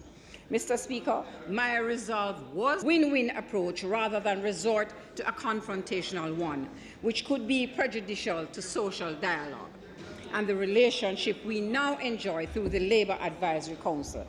Mr. Speaker, the opposition, PNP, has eyes for security guards. In recent times, they have started to talk about them again. Mr. Speaker, raised having to do with security guards I am recommending that a joint select committee of Parliament hanging around for almost 40 years, and I wanted to have the full involvement of all stakeholders, including my colleagues on the other side of this House. This is centered on the construction centre. The Joint Industrial Council is not confined to any one sector. In years gone by, the GIC was active in a number of sectors in Jamaica. As we speak, there is a Port Workers GIC, which was established in 1950. The industry also has one in place. But, Mr. Speaker, the GIC is a workplace partnership for employers and employees. It serves as a forum for management and unions. However, its formation and continuity is voluntary. The Ministry of Labour and Social Security cannot enforce a GIC agreement on companies. These agreements are arrived at between members of the Council and companies, and companies are free to join or not to join the Council. Mr. Speaker, it is just not possible. This brings me to another matter having to deal with the fixed-term contracts. Mr. Speaker, to be speaking about workers working without the enjoyment of any retirement benefit is rather disingenuous of the opposition. Guarantees a pension after retirement, providing the worker is vested. This convention was heard at the tribunal. Previously, if a worker wasn't a member of a trade union, his matter could not be sent to the tribunal. The credit goes to the Speaker of the Honourable. Mr. Speaker, in 1962, we ratified Conventions 87 and 98. Convention 87 speaks to the freedom of association and protection of the right to organize, and Convention 98 speaks to the right to organize and collective bargaining. This, Mr. Speaker, is a testament of our commitment to protect the representation and collective bargaining. The issue of fixed-term contracts has been customary for me. I will have consultation into the matter having to do with the Joint Industrial Council. I will seek to have dialogue with other tripartite members. Finally, Mr. Speaker, I urge Member Daly to get his facts right and not to mislead the public utterances such as what he has presented in his contribution to the Honourable House. Jamaica is a signatory to the ILO Convention number 94, which speaks to labour clauses in public contracts. Mr. Speaker, the appropriate steps to implement this convention. I'm pleased to report that through dialogue with the Ministry of Finance and Planning, the government's procurement revised will ensure that labour clauses are included in government procurement contracts. I would like government's strategic priority of creating an environment that is characterized by inclusive and sustainable economic growth, job creation and prosperity will be void if it is 2017-2018 fiscal year. For the 2018-2019 legislative year, it will be given top priority. Mr. Speaker, the promulgation of the OSH Bill into law will require us, as a ministry and a country, to have measures in place to ensure the smooth implementation of the provisions of the Act. We are well aware of the significance of the requirements of our tripartite stakeholders, government, employers and employees, under the proposed law. Consequently, as a minister, capacity building, it is projected, Mr. Speaker, that the OSHA will require a significant increase in our administrative and technical resources to monitor and enforce the requirements of the Act. This is extremely important, as it is projected that the Act will benefit small, medium and large enterprises. Already we are in consultation with the ILO to provide training for inspectors. The Ministry will also be embarking on a series of discussions with our training institutions to training needs for the human capital required. Mr. Speaker, we have already started the process of a national sensitization awareness program and have been engaging the stakeholders in private and public sectors across the country. However, we need to intensify with town hall meetings. This sensitization, Mr. Speaker, will not only be confined to OSH, but will embrace other areas of the ministry: child labour, NIS, Industrial Relations, Disabilities Act, to name a few. Vibrant Labour Advisory Council, and I must say thanks to the support received from the tripartite members over the last 2 years, the Jamaica Employers Federation and Jamaica Confederation of Trade Unions of the country in a civil and reciprocated manner. Through the LAC, we will seek to continue to work together to ensure the preparation and smooth implementation of the proposed OSH Act. We invite civil society and trained personnel in occupational safety and health. I encourage all employers to start the process of the training of these personnel, because this will make the transition much easier. I beseech all employers to review and, where necessary, to retrofit their establishments in an effort to meet the requirement of the law. The OSH Act, Mr. Speaker, will be a landmark piece of legislation in the history of the competitive edge, and certainly it will draw investors to our shores. I invite every Jamaican to be a part of this and to make it a success. We are going for respect. Mr. Speaker, social protection is central to our mission in the ministry, and we're pursuing several initiatives to provide adequate coverage to our citizens. The National Policy Paper in February of this year. The revised policy outlines the government commitment to provide national development, whilst at the same time protecting their rights. Mr. Speaker, the Green Paper Insurance Scheme provides benefits to over 124,000 persons. This represents a 12.6% increase over the previous financial year. As a minister, I'm committed to revamp all our application forms to make them more user-friendly, and all new pensioners now receive their payments via direct deposit into their bank accounts. The increased automation, greater accessibility, and efficiency in customer service delivery. In the first instance, before the end of this financial year, funeral grants will be automated to allow online accessibility. Speaker, the Ministry has embarked on a process of digitization of the paper records of the NIS. This will enable the retrieval of records at a faster pace and a resultant increase in exercise. This exercise gives us an opportunity to update the information on our new system and to reconnect pension. We have completed the actuarial review of the National Insurance Scheme, which was commissioned during the financial year 2017-2018. The report highlights the financial scheme has improved somewhat. I am therefore pleased to announce that, based on the performance of the fund and the recommendation of the actuaries, the old age benefits payable under the National Insurance Scheme will be increased by $3,400 per week. 1st, 2018. Mr. Speaker, effective August 1st, 2018, funeral grants payable under the National Insurance Scheme will be increased to $90,000. Advancement of persons with disabilities. We are passionate and committed to the inclusion, integration, and empowerment of persons with disabilities in society. If I may quote from a presentation done on behalf of the Most Honourable Andrew Holness at a recent conference at the university. This, Mr. Speaker, that its implementation is taking longer than anticipated. However, Mr. Speaker, we have not been sitting idly by, because work is in progress. The lag can be accounted for, and as I speak, I can report on the progress thus far. The Jamaica Council for Personal Management Review and Development started in December 2017. The first draft of the structure provided. The gap analyses for both education, the skill sets from the various interest groups will be identified for this tribunal. Mr. Speaker, during the 2017-2018 financial year, the Jamaica Council for Persons with Disabilities continued to reach out in a tangible way to persons with disabilities.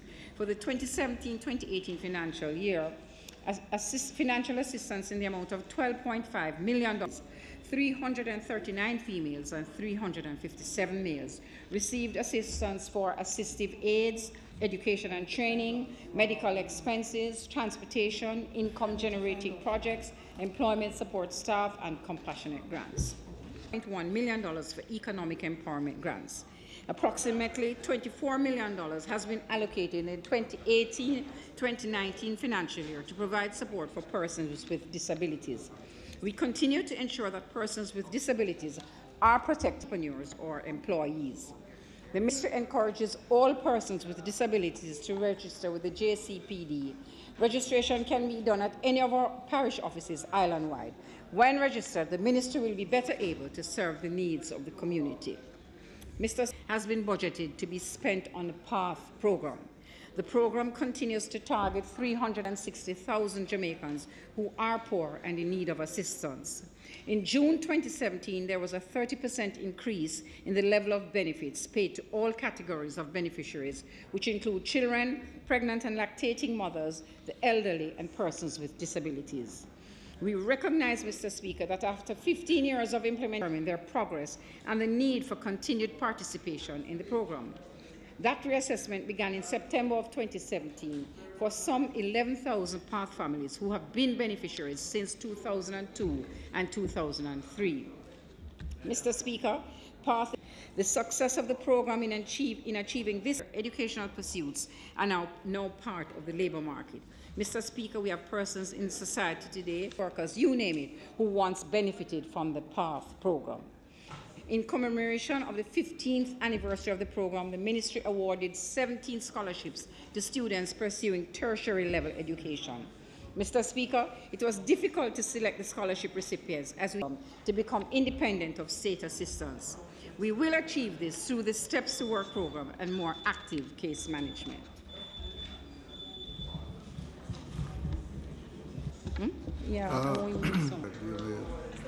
Mr. Speaker, I ask the member's time be extended for 15 minutes to enable her to complete her presentation. Those in favour? Those against? Ayes have it. Shrub. Thank you, Mr. In increased disasters globally, Virgin Islands and Dominica, who were severely impacted by Hurricane Maria. Additionally, we were in the British Virgin Islands. Mr. Speaker, while Jamaica has been spared a major natural disaster during this year, the Ministry responded to 5 major flooding incidents locally.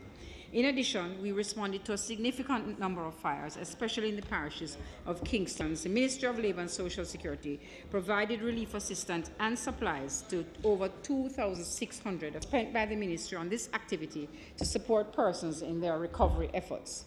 I would like to publicly thank Food for the Poor for their assistance and partnership with the Ministry. Through assistance from the World Bank, we are far advanced in implementing an adaptive social protection curriculum, which we are pleased to announce is now available and accessible in digital format. In our bid to improve our ability to respond, recover, and adapt, the Ministry in this financial year will continue to strengthen humanitarian response of disaster personnel and maintain the necessary inventory items to effectively counter the impacts of the delivery of services to young children with special needs that are part of the early stimulation program. We have established a new early intervention facility at the Hanover Center on Austin Close in East Kingston and a therapy room. This expanded facility will cater to the educational needs of approximately 100, continues to fulfill its work with stakeholders locally and internationally to prevent children from engaging in crime. And I'm pleased to report to this Honourable House that we have been rated Tier 1 by the ILO for our efforts with the U.S. Department of Labour. Just this morning, the Ministry launched the implementation of the country-level engagement and assistance to reduce child labour project, CLARE 2. Through this project, we will be releasing a national policy on child labour and to revise a national action plan on child labour. Recently, Mr. Speaker, Statin launched the Jamaica Youth Activity Survey. I would like to put on record sincere thanks to Statin and the ILO for the valuable information emanating from this research. This survey has provided the Ministry and no doubt the government with data critical to the issue of children engaged in economic activities and children who have never attended school. That approximately 5.8% of children aged 5 to 17 were involved in child labour and 4% of children aged 5 to 17 were engaged in hazardous work. Mr. Speaker, some countries would probably be comforted that the figure is this low, but we cannot as a country be happy with children free from child labour. Our duty as a government is to close that gap on child labour and to ensure that all our children are in school regardless of their circumstances. In the not too distant future, I intend to have dialogue with my counterpart ministers to determine how we can pool our resources or the social intervention measures that we can use in alleviating this situation, and look forward to the discussion with my ministerial counterparts. Another initiative aimed at addressing the issue of child labour is the implementation of the Risk Identity Commission for Latin America and the Caribbean, ECLAC, will enable us to identify the areas and sectors with the highest probability of child labour and to create vulnerability maps. Mr. Speaker, this will allow us to interrupt the trajectory of child labour once and for all. Mr. Speaker, June 12, 2018 was celebrated as World Day Against Child Labour. Distributing some lapel pins with the child labour logo, poised to secure a platform for a better Jamaica. We are working to ensure that the policies, programs, projects and initiatives we adopt reflect the strategic mission of the government to bring about lasting prosperity for the people of Jamaica. The ministry sees of its role as essential to the development of the country's human capital. We must note that the skills and competencies acquired are in sync with the present and future demands of the globally competitive marketplace.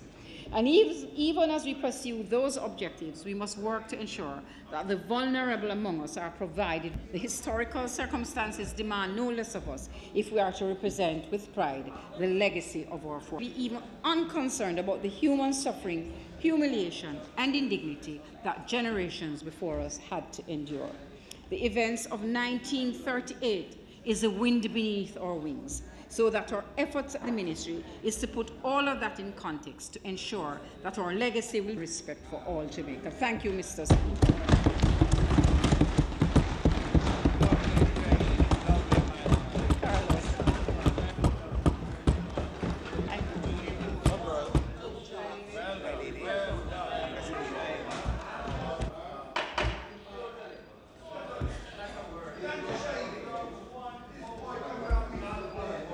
Dr. Ferguson. Victor. Oh, Victor. Victor. Come. Come on, Victor. Yeah, draw. Go out a little bit more.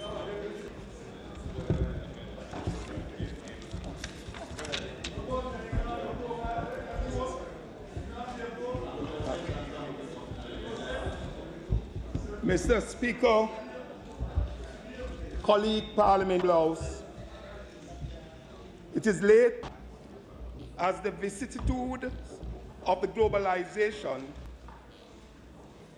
in an unstable world and the protectionist ill wind from our powerful neighbors for this opportunity to represent the people in this capacity.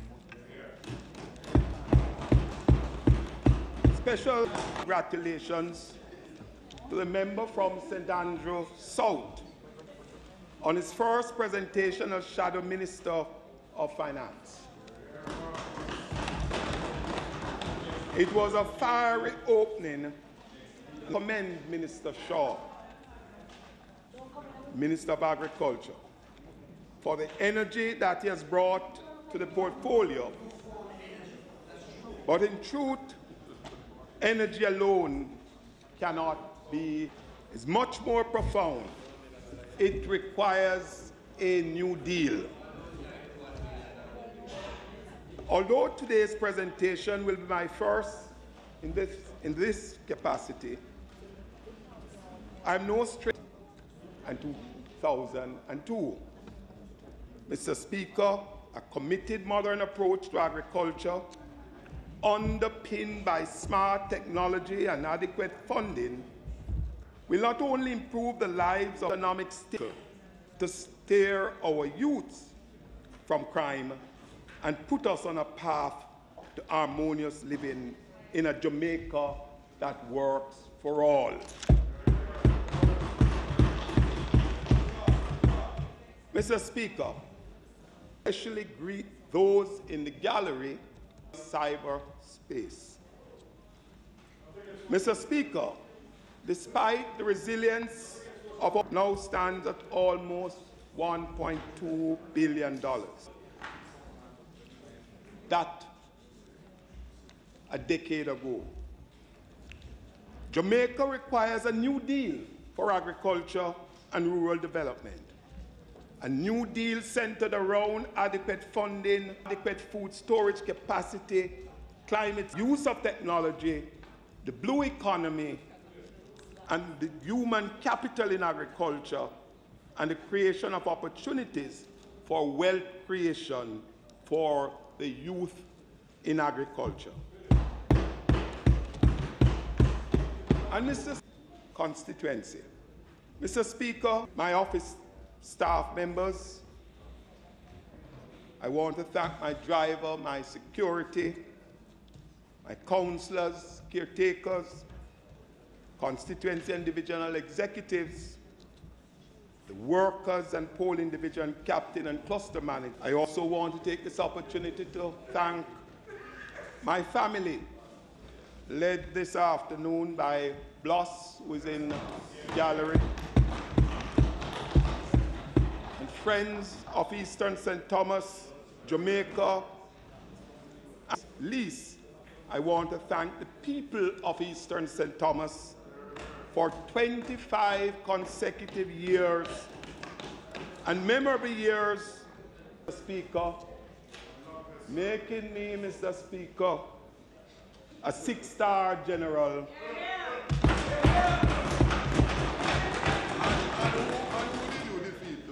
A feat very few have achieved. Mr. Speaker, I began the calendar year fulfilling the mandate to supply. Don't disturb the member. Don't disturb the member, please. In the mandate to supply the social, infrastructural, and personal needs of my constituents and training initiative to build programs. Mr. Speaker, this is our flagship program, focusing on Teachers' Day, GSAT luncheon and bursaries for top boy and girl, 20 primary schools. Further support is also given for education assistance, scholarships to teachers and students of schools based, starting 225 houses for sugar worker in Stokes Hall and Hampton Court. And these free of cost, Mr. Speaker, free of cost, 220 beneficiaries receive their keys for their houses. They have asked me to put that question to you, Minister Shaw, in relation to when the urban centre and the Port Morant Bridge is also of great concern. When are we going to start break ground for the urban centre? Park started out in good faith, great potential for youth, middle-aged, elderly farmers, inclusive of women, is now a dismal failure.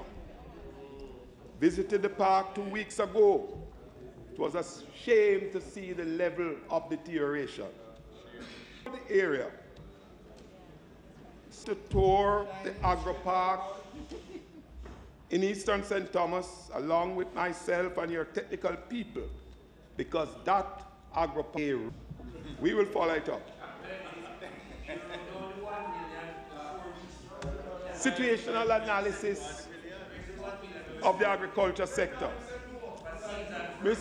The agriculture sector grew by 13.5%. In the year 2017, there was a precipitous fall.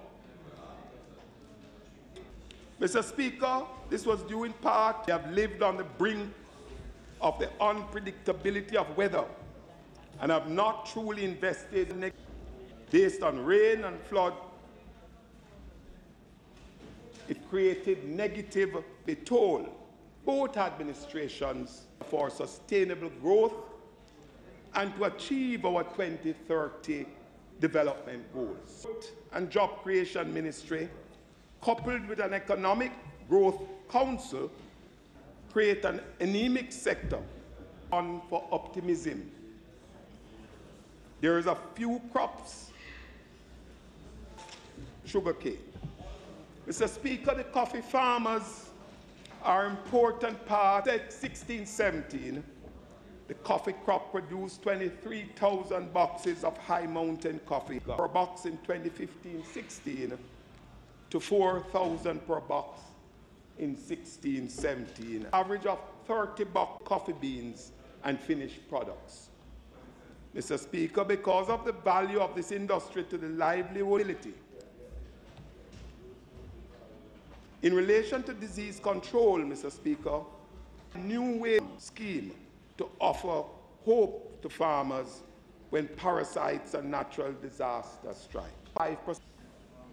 Mr. Speaker, we recognize that Cabinet has approved $700 million over the next 2 years. This year, we have only seen $200 million in the budget. We want to see industry 800 in cocoa. 2016, well, 2016, 815, 554,000. These are issues of moment, Mr. Minister. Mr. Speaker, all is not well with sugar. Sugar is not an impact on the constituency of St. Thomas Eastern. It is a major player as union-funded sugar transformation program that responded significantly in areas like water and other to the EU for that program. Mr. Speaker, the Jamaica Agriculture, the Act having been promulgated earlier this year, and we are concerned enough consultation had not taken place with stakeholders, and that it was basically rushed.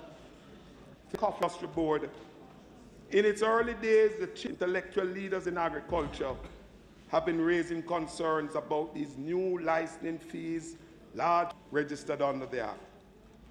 Mr. Speaker, there are views coming from the sector, from leaders in the sector.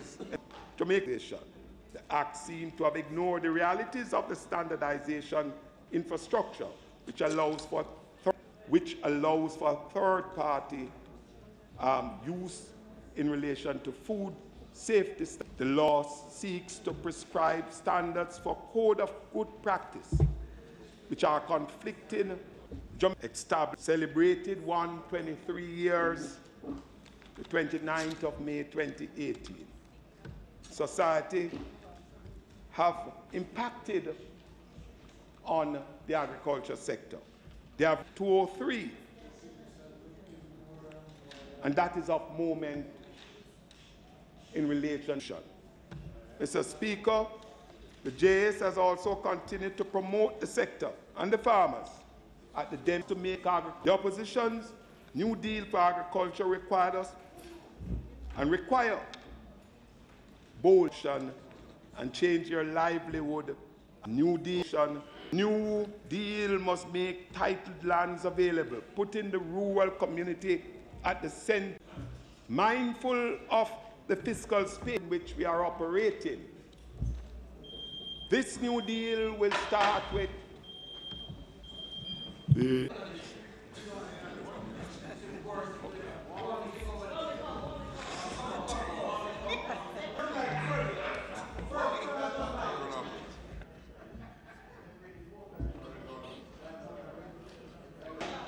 those are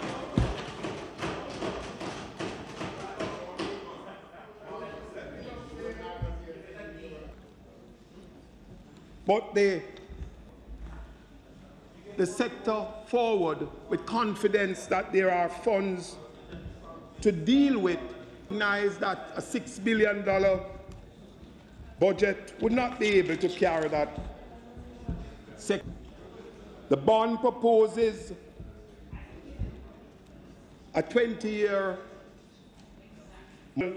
annual that the bond to be designated as a bearer bond facilitate as the OLA requires. The bond will offer both fixed and variable rate purchase options. The blue chip fund manager will be appointed to ensure principal and interest, and looking at whether it's a DBJ or farmers an opportunity to farm with confidence. National food security on the table since 2013. But I'm saying, Mr. Speaker, food security is essential for the lives, have physical and economic access to sufficient, safe, and nutritious food that meet their diet support containers, and a lesser extent from the farms, which can be a factors exacerbate food insecurity. Mr. Speaker, the national food security must generated from research and technology is going to be important in this area. Onion seed, it requires about 4 pounds to maximize the yield from 1 acre. These are actions we must, scalability, access and utilization for youth. Mr. Speaker, the apps, to increase output and bring benefits to the soil. Gap. There is no global gap certificate. Is one we endorse. There is an estimated 6 to active farming. And we believe, Mr. Speaker, predatory larceny is now a myth to organized crime. And the farmers that are the ones who suffered from predatory, who suffer from predatory larceny, including our small farmers. Mr. Speaker, and we have seen examples from the United States too. In research this, we believe, Mr. Speaker, that in spite of a 300 to retool our industry, but we have failed to make our biggest asset. Mr. Speaker, NCU, all of these institutions, great possibilities with 4-H, JS playing their role on Jamaican dollars should be if we expect the outcome. Agriculture lands and titles per annum. It will be years. We are in relation to lands in the last 2 decades, Mr. Speaker, that we must deal with, and I am very pleased that equity. We ask that the member get 5 minutes. Culture, and they, although they are number 9, it's urban drift, seen as a dirty profession. Modification, soil technology, research, agroforestry, secondary agriculture, by paradigm shift to give us providing electronic educational material and communicate to them a way that they can relate. 3 billion in relation to the nutraceutical. Jamaica has, the United States already advanced. Banks must now play a critical role, but we begin to sit with the cannabis farmers and give them a chance. But that one will, 400 million US, our fisher folks, asking Mr. Speaker, concession on fuels for fisher folks, the rural urban drift, this too is important. We must ensure that there is adequate and available to begin the work. Our declining band of loyal farmers and neighbors.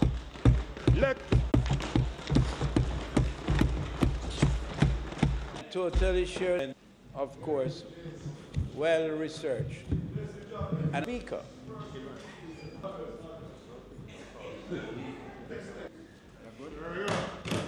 Mr. Speaker, as I rise to make this my first presentation in the capacity, a special thanks to the leader of the opposition and soon-to-be Prime Minister, that I will not sleep. Decided on 2 previous occasions that they were not going to gamble, and they'll do it again.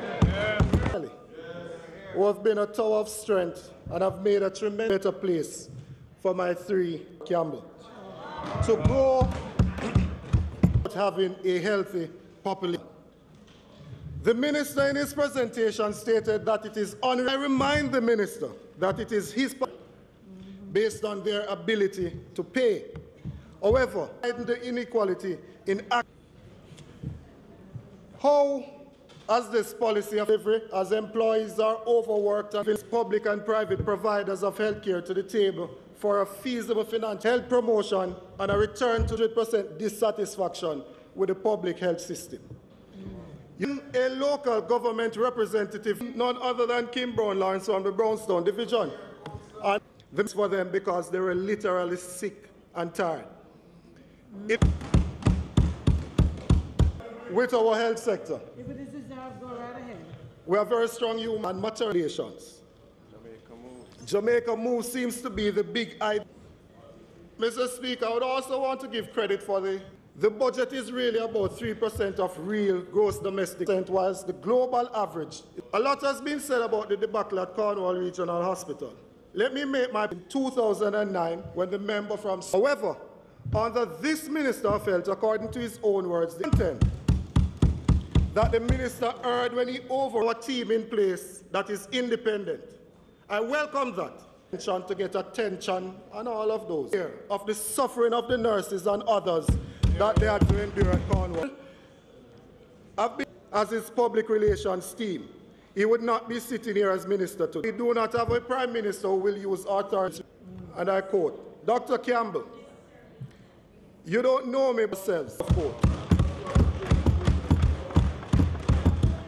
Attention to do such amputated functions.